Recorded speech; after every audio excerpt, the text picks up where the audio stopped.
kar olmasını.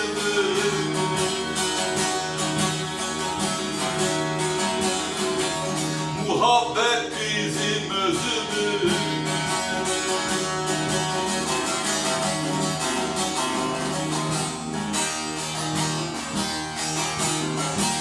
Anlamaz cahil sözümü.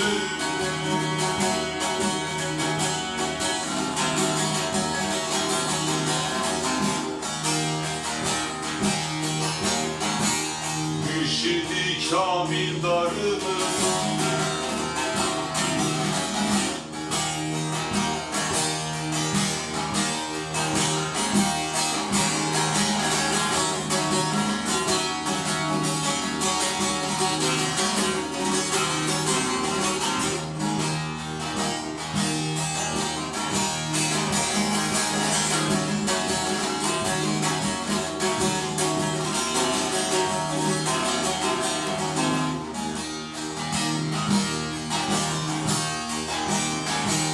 Dört kapı 40 makamını, 366 azamı.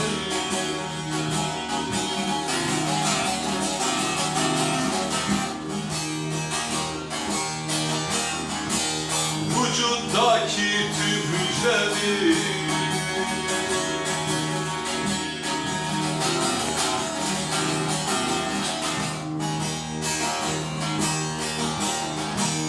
Gönülle hakla bağlıdır.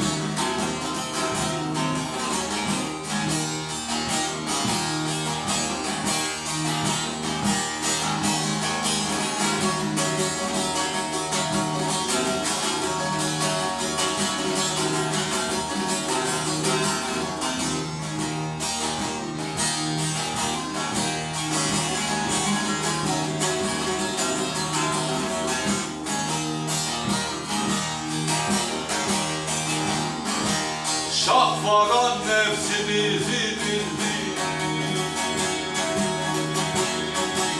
Özü övdedik öldürdük.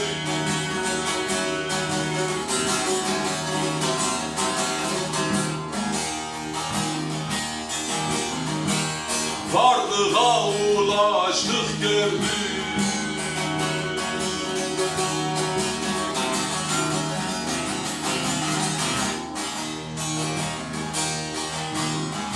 Sırrı Adem'de saklıyız, saklıyız.